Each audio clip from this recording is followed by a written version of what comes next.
بەڵێ بینەرانی عزیز سڵاوتان لێبێت من یادگار فایەقمەم شەو بە شێوەیەکی ڕاستەوخۆ لە سلێمانیەوە لەگەڵتانە بم زۆر ببورن کە بەرنامەکە چەند خولەکێک دواکەوت بەهۆی هەندێک کێشەوە میوانەکەم لە ئاکرێوە لە گەڵم ئەبێت کاک بەهزاد زێباری سەرۆکی فراکسیۆنی یەکگرتووی ئیسلامی کوردستان لە پارلەمانی کوردستان دیارە مەبەستمان ئەمڕۆ لەسەر کۆمەڵێک پرس قسە بکەین و وەڵام بۆ کۆمەڵێک پرسیاری گرنگ بەلای بینەر و هاوڵاتیانەوە وەربگرینەوە لەوانە دانیشتنی پەرلەمان و سەرۆکایەتی حکوومەت باسی چیان کرد گەیشتن بەچی چ کێشەیەک چارەسەر کرا چ کێشەیەک بڕیارە چارەسەر بکرێت چ کێشەیەک بەبێ چارەسەر دەمێنێتەوە ئایا حکوومەت تا کۆتایی ئەم ساڵ ئەتوانێت چەند موچەی دیکە بە هاوڵاتیان بدات چاکسازیەکانی حکوومەت تەنها لە پێناوی دابینکردنی موچەیە ئایا ئەو چاکسازیانە ئەتوانێت موچە بۆ موچە خۆران دابین بکات قسە لەسەرەوە کرێکە پاشکەوت و بڵین لە موچەی هێزەکانی ئاسایش و ناوخۆ و هێزی پێشمەرگە ئەو کەسانە دەبڕێت ئایا ئەم ڕێژەیە چەند و چۆن دەبڕێت وە قسە لەسەرەوە کراوە کە شایستە و ناشایستەش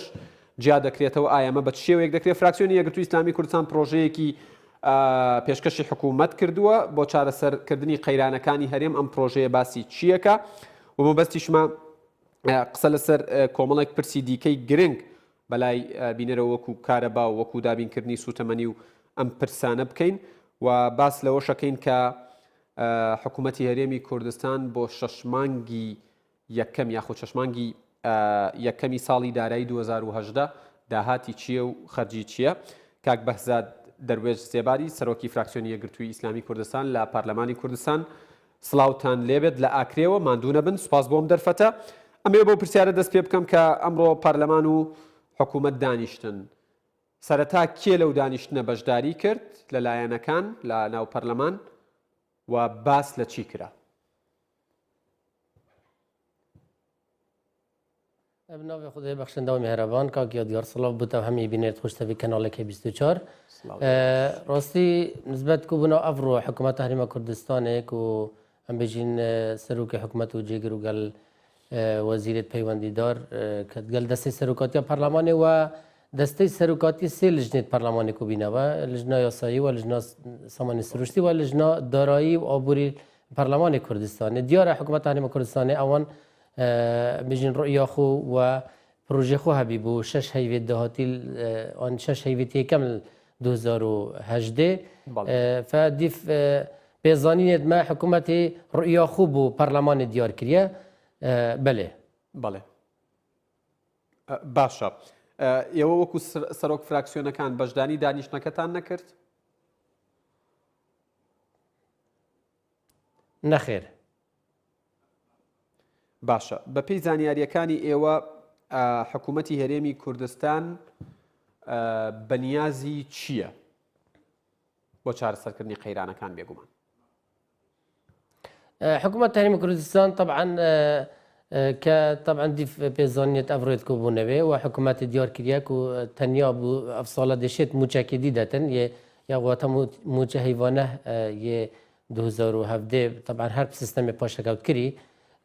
طبعا ده هنا سر كوا بروجي ما بحسن ديت كات كوا سيستم بيت فيانا نما با ونميني دي باشا كاوت كرنا موجي شاندين خالدي بلام نسبة بسيارته أكيد حكومة تحريم كردستان تكراي دي بيزانية ما دهات وی حاليا مانگانه 606 ملیار دیناره که 400 میلیار هاتین ترخان کردن بو موجب سیستم پاشکوت او بش پاریدی ترخان کریه بو دانوی میلیار کو 205 میلیون دلار قرض حکومت ترکیه سر هرم کردستان و قرض کمپانیت نفت الهرم کردستان بالكل قال قرض هيسار حكومت هرم كردستان ولو عندك بوردك كانت بتفيبن طيبتي مثلا بودجت تشغيليه وزاره البيوندي ولا حكومه ناكن يعني حكومه امها مقرزه شيء تاكي قرزي حكومه كوتاي نايت شيان كردوا كا يادگار بسيارك زور بسيارات جيخو يا براستي طبعا كما هم هطانو كحكومه هرم كردستان داتای راستقینه نداینا پارلمان کردستانه و افروش وقتی هات راپورت عرض کردی بو وان لیجان تایبەتمەند پێتوی ئەف داتا و زانیاریە ساوانکانە بوارێ نفت و گازا دابن و دهات نفت و گازا آن دهات نفخو پێتوی وردبینی تداهات باکردن و بەشداریا لجنێت پارلمانی لجنا دەستپاکی لجنا دارایی لجنا سامان سروشتی و دیوان چاودێری دارایی و دەستەی دەستپاکی ئەخر بەشدار بانە پێش وەخت پرۆسەیەکی داد گەل حکوومەت هەرێما کوردستانی هەمانگێک و باشتر هەبا پشتینگی ئەف راپورتە و ئەف زانیۆرە ئینە بانە پەرلەمانی دە پەرلەمانی فشێتن متمانەکە ڕاستەقینە بۆ زانیۆرە هەبا بەرەندێ بەرامبەردا مە ئەف پرۆژەی چاکسازی فراکسیۆنە یەکگرتووی ئیسلامی کوردستان پێشکەشی حکوومەت هەرێما کوردستانی کرد و پەرلەمانی کردی فەرمی پێشکەش کردی سەرهەمی ئەنگاما بێتە حکوومەت دانیشتوون لەگەڵ بەڵێ ئەمڕۆ ئەو نوێنەرانی پەرلەمان و سەرۆکایەتی پەرلەمان و سکرتێری پەرلەمان لەگەڵ سەرۆکایەتی حکوومەت هەرێمی کوردستان دانیشتوون بەڵام بەشێکی زۆری پرسیارەکانی لیژنەکانی ناو پەرلەمانیش لە شەخصی دکتۆر ئاشتی هەورامی وەزیری سامانە سروشتیەکانی هەرێمی کوردستانە بەڵام ئەو لە کۆبوونەوەکە بەشداری نەکردووە کەواتە وەڵامیان بۆ چ پرسیارێک وەرگرتوۆتەوە و دێنە پەرلەمان باسی چی لەگەڵ ئێوەکەن ڕاستی پێشی هەفتەیەک زیاترش چەندین ئەندامێت پەرلەمانێک و واژووک و کردبینەوە و پێتیڤی بە وەزیری سامانە سروشتیەکان هات بە پەرلەمانی کوردستانی و چەندین پرسیار لێ هات بان ئاراستەکردن قیبەل ئەندامێت پەرلەمانی کوردستانی چونکی ڕاستی زیاتر 2 ساڵێک و وەزیری سامانە سروشتی هاتە پەرلەمانی کوردستانی بەحسیوی چەندێک کرد بەلێک و هەرێما کوردستانی ئەو وەختە هیچ بەری 3 ساڵە ڕێک هیچ قطرەکە نفتا کەرکووکە ژێر دەرسی حکوومەت هەرێما کوردستان نەبی وەزیری سامانە سروشتیەکان پەرلەمانی گوتی ئەمشین ئێک 2016 بگەینە مەلیۆن بەرمیلە ڕۆژانە ئایا ئەف وعدا و بەلێنە چ لێ هاتن ئایا بوو هێناردەکردنا نفتی ئەف ڕێژە تدانە بوو شەفافیەت هەتانوکە بەرقەرار نەبیە بوو ئەتانوکە بە 2 ساڵ زیاترە پەرلەمانی یاسا صندوقی داهات و نفت و غاز دامەزراندیە بۆچی یعنی ئەف حکوومەتی ئەف کەسە دەست نیشان نەکرد ئەف صندوق فعلی و بکریاری بێتە دامەزراندن پەرلەمانی متمانێ وەرگریتن بووان کەسێتەنێ بەرەندە چەندین پرسیارێ دیکە ڕاستی ئەڤروکە پێتیڤی بانەوەکی تا ئاماژە پێ کرد و ئاراستەی تایبەتی وەزیری سامانە سروشتیەکان هاتبانەکردن باوەی وەڵامەکە ڕوون هەبا بۆ پەرلەمانی کوردستانی و شەفافیەت زیاتر هەبا داهاتی نەفت و گازادا و vێگاوێ دیف پێزانێتمە یعنی هەناردەکردنا نەفتی 320,000 بەرمیلە ڕۆژانە دیف طبعا داتایت حکوومەتێ ئەف داتایت پەرلەمانێ و مە ئەکید یعنی لەوانەیە زانیاریتمە غێر زانیارە بن یعنی پتر مە بەحسی ڕاستەقینا هەناردەکردنا نەفتێ تایبەتی ئەوە ڕاستەقینە چیتن و ئەوە پرێکۆتەوەکەرەوە چیت و ئەوە تێتە پاڵاوتن نافخۆ بۆ بەرهەمێت نافخۆی بەلێ کاک بەزات خۆت ئاماژەت بە کۆمەڵێک خاڵدا باسی شەفافیەتت کرد و پەرلەمانتاران واژۆیان کۆ کردوتەوە بە نیازی کامپین بوون ئەو کاتێک کە لە دەرەوە بوو بۆەوەی ئاشتی هەورامی بێننەوە بۆ کوردستان بەڵام ئەوە تا ئەمڕۆ لیژنەکانی پەرلەمان سەرۆکایەتی پەرلەمان سکرتێری پەرلەمان یەک دنیا پرسیاریان لە شەخصی وەزیری سامانە سروشتیەکان هەبوو بەڵام حکوومەت نەیهێناوە بۆی بەشداریە و کۆبوونەوەی بکات کەواتە وەکو فراکسیۆنی یەکگرتووی ئیسلامی کوردستان پێتان وایە کە حکوومەتی هەرێمی کوردستان جددیە و ڕاستگۆیە لا چارەسەرکردنی قەیرانەکانی هەرێمی کوردستان یان کات ئەکوژێت یعنی قەناعەتەمە ئەگەر حکوومەتە هەرێما کوردستانی و تایبەتی ئەفلایەنێ دەستهەڵاتدار لە هەرێما کوردستانی ئەگەر جددی نەبن بۆ ئیرادەکە ڕاستەقینە نەبیت بۆ چارەسەرکردنەوە گشت کێشێت سیاسی و ئابووری لەوانەیە ئایندەکێ زوری نەدیار و مەترسیدار ڕوول هەرێما کوردستانی بکەتن کاکی یادگار بیرۆمەیە پێشی 2 ساڵش مە پروژێکی دیکە دا حکوومەتێک و بەلێ ئەگەر ئەف چاکسازیە نەهێنەکردن ڕەوشە هەرێما کوردستانی ئابووری دە زۆر خراپترێت واتە ئەو واقعهاتە دیایمە پێشبینیت کرد نوکەش ئەم بێژین ئەگەر هەتا 6 هەیوێت دیکە ئەف پروژێ چاکسازی تایبەتی پروژێ فراکسیۆنی یەکگرتووی ئیسلامی کوردستان نەهێتە جێبەجێکردن لەوانەیە مەترسیەت مەزن تایبەتی ناحیا ئابووری ڕوو هەرێما کوردستانی بکەن چونکە ئەمزانین ئەڤروکە حکوومەتە تەنانەت حکوومەتە فدرال یا عێراقی ئەم بێژین ناحیا ئابووری طبعا گەلک هێستر لە هاتیە لە هەرێما کوردستانی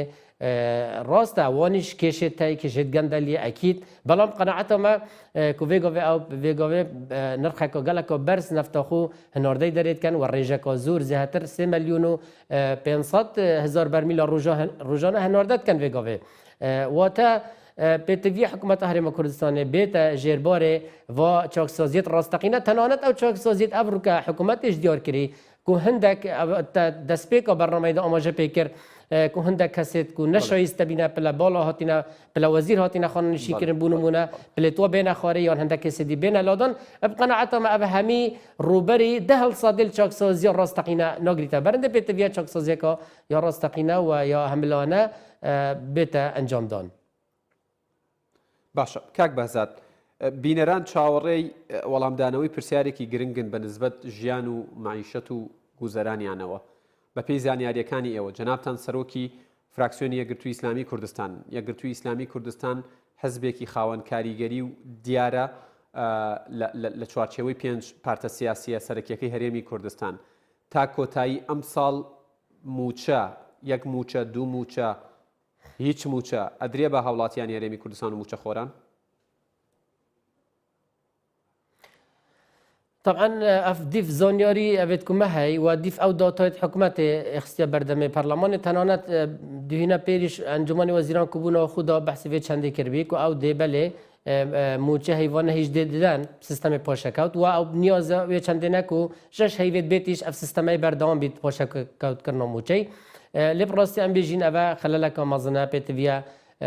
موچه خورت هرم کردستان چاوره بین اف سیستم ساله که زیاتر نخینید و تا وگاوی اوا 2 سال تی پرین و حکومت نیاز شش حیوان دیش دریش کتاب اف سیستم هنه جبرنده قناعت اگر اف تاکسازی 2008 یک موچه دیگر خالد بروژه ما بالتأكيد يعني ديف بيزانين ما يك موچه ديكاب تنه دهتا دانا ويش موچه هيوا نها بله باشا كاك بازاد بين سر پروژەکەی فراکسیۆنی یەکگرتووی ئیسلامی کوردستان بۆ چارەسەرکردنی قەیرانەکانی هەرێمی کوردستان گرنگترین خاڵەکانی ناو پرۆژەکەی ئێوە چییە کە پێتان وایە ممکنە جێبەجێ بکرێت و چارەسەری قەیرانەکان بکات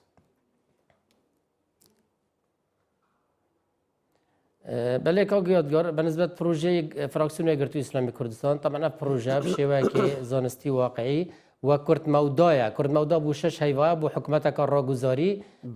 کو اف پروژه سه آمانجت سرکی خوبتگیری تو نه توره آمانجت سرکی اونا گرانوی پیگی سیاسی و آبوری هرم کردستان العراق فدرال دا و خالا دوی ام بیشین هیناندی یک رزین اجتماعی الهرم کردستان هر وقت چهار سر کردن کشت آبوری گشت کشت آبوری الهرم کردستان اگر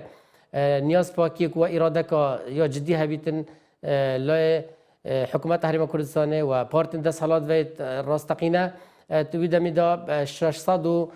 کمی و حیوانه 635 میلیون دلار بخزینه حکومت دزبرنا و گرنگترین تور طبعا ما دو الرهند السياسيه كابوري الرهند السياسي ما بحث یک رزيون اجتماعي كريا ما بحث بكينان حكومتك اجتماعي وراغوزاري كريا خالا دوی ياسه خالا کدی ما بحث خصنا و هزت پشمرگی کریا یا دی پاکسازی لستا دنگدر دا راست کمیسیونش هندک رنمای در کنار میکانیزم بلام او بشکه طبعا پروژه مش هندک لوا خالافت گریتا بلام بشه هر گرنگ پتویا کمیسیون تریا پارلمان دا چنکی دیف یاسا کمیسیون بالا 2015 ملکجه بو پارلمان کردستان پتویا هر سه هیواجاره که بیت پارلمان پاکسازی که راستقینه لستا دنگدر بکد چنکی قناعت ما دهان هزار ناوت دوباره زیاتر 100,000 ناوت دوباره وید میلیارد ناو لستا دنگدر هنه پراستی خاله کدی ما بحث پاکسازی راستقینه لستا موچه خورا دا کری اما ابر حکومت هرم کردستان بحث کرد بشکل زوری که پروژه ما پاکسازیانی پاکسازی راستقینه بتکرن لماوی کی کرد به نسبت حکومت و قابلی جێبەجێ کردنه اگر حکومت جدی بیت بله که یادگار بونمونه پاکسازی لستانبول چه خورا دا پراستی ما هیوا کو 20 روز دان اینا گارانتی کو هیوا کو 20 روز همی پاکسازی اگر اراده هبیتن دت همی لستا همی موچه خورا دای تکرن اویش ما دیار کریا میکانیزمش ما 6 خالد سرکی دا دیار کریا بونمونه مخاله که بحث کریا کو لجنه ها باش بیت پکینان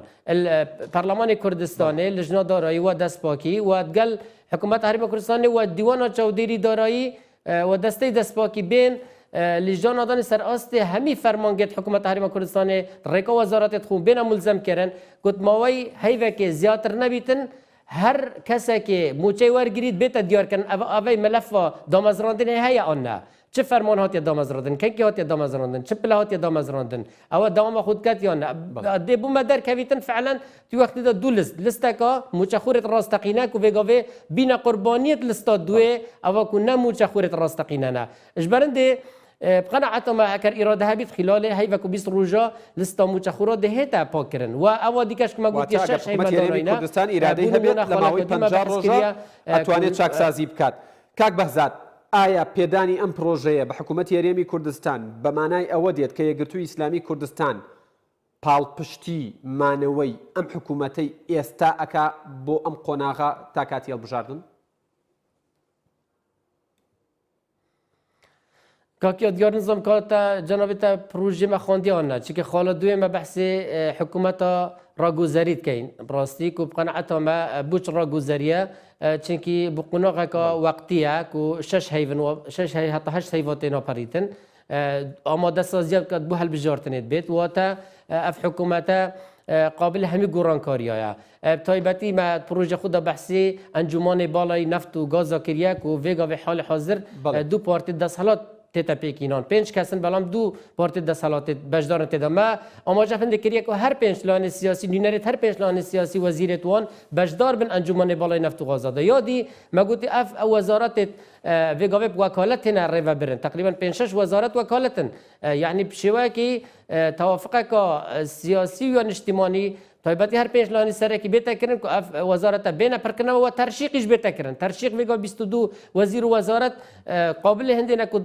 قناغ سخت دارایی دا قابل هندینه ترشیق بیت کردن و برنامهش مدیار کردن برنامه حکومت راگوزاری کو و چاکسازی و بحث کرد بلام لجیر سروکایتی هر دو برزان نچی روان بارزانی و قوبات طالبانی هم گۆڕانکاریانەتان پێ باشە؟ طبعا باش جيك گفتگوية اگر طبيعي افلانا ري كافتن كو فردو برزج بين قورين اسايا بلام هكا ري كافتن فردو برزه ببينن وقوران كاريد بوارد ديدا وزارة ديدا بيتا كرن مهم گفتگو بيتا كرن ري كافتن بيتا كرن جينا قناعتك دا حكومات نوفانديش كو هيك دخلت بروجين ما بحث كريا ضرورتها حكومة هرم كردستان الري كافتن بكاتن تقال حكومة نوفاندي كو هيك الجرفتا حكومة نوفانديت كاتا بيانو كو فيغافي بتبيع حكومة وفدك شاندكي حكومي اجتماعي قناعتها ما اجتماعيش هر بيش لين السركي بين في بجدار بن ودانستاندنا دا كو ايك اللامبرا يا راسي برانبري دانستاندنا اگر افريقيا فتنا نيتكن بغداد ما فيت ما دستوري يت ياسا يت ابوري روج برجل البغداد هنا بيشيل كرن و برند مخالك اماجك سركي بكريا كو دستور عراقي ديباجي حتى مادات 144 و 144 ماده دستوره جير چاوديريا نتواني گرتي بيتا جيبه كرن و حكومت هرم كردستان هیچ بیانوه که نهلید 250,000 برمیل هرم كردستان رادست كومپانيا سومو بكتن و 300,000 حتما في جير دست حكومت نواندي نت كركوكي دمين تبع باكسازي لستا مچخوره که ایش بیانوه که حكومت نواندي بو ابروكا امبيلين حكومت نواندي فشار باختصار هرم كردستان بجيت اگر تو چاكسازي نه که لستا مچخوره دا باش از دانستاندنا يعني دانستان غلطنا كم حتى باكسازي نه که با ام خوب کین پیوز نکردن که کسی که دی فشار باختصار برنده بتویا اف ریکافتنش بیت کرن و دیف قناعت ما زانیاریت می دقیق اگر ریکافتن بیت کرن قال حکومت نواندی حیوانه 562 میلیون دلار بس البشكا هرمي دهيت ورقتن اجا خو 17 صادش كمتر بيتن يعني تكراك ما يورقت تكرا معدلك جبرن دي بيتي اف اراده بيتن بلي ريكافتنيش بيتكرن باش كاك بازات بەپێی زانیاریەکانی ئێوە داهات و خەرجی شەشمانگی یەکەمی ساڵی دارایی 2018 حکوومەتی هەرێمی کوردستان چەندە؟ داهاتی چەندە ئەوەی خەمڵێنراوە ئەوەی تەقدیر کراوە و خەرجی و مەسروفاتی چەندە ئەوەی تەقدیر کراوە؟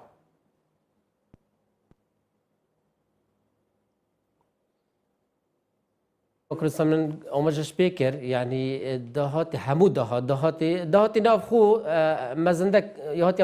مزندك كرن 85 مليار دينار حيوانه طبعا بحكومة بيجيد بلام أكاد تستعك بروجي ما بيجين 400 مليار دينار مهم أبي بدي في السيارة دهات نافخو 85 يهات مزندك كرن ودهات نفتش 408 مليار دينار واتا همي 606 مليار دينار بلام 400 مليار دينار من تبابو موجخورا او ديكا دانوا قرضايا و دانوا يعني هندك بودجه مش دانوا بودجه تشغيلي بوزارات المعني ديناري بودان اكيد اري والله او ديف سيستم بله ديف سيستم نوكاي كموجه بيتيتا دون بله باشا هاوڕێیان پێم وابێ بەرنامەکەم 5 خولەک درەنگتر دەستی پێکرد بۆیە 2 خولەکم بەنێ بۆی پرسیارەکانم بکەن سوپاسانەکەم بەڵێ کاک بەهزاد دوا پرسیارم بە کورتی سوپاس دەکەم باس لەواکرێت کە پاشەکەوت لە موچەی بڵێن هێزی پێشمەرگە و هێزەکانی یاسایش و ناوخۆ ئەو شتانە ئەکرێت زۆر بە کورتی پێم بڵێ ئەمە پاشەکەوتە یان بڕینی 30% موچەیانە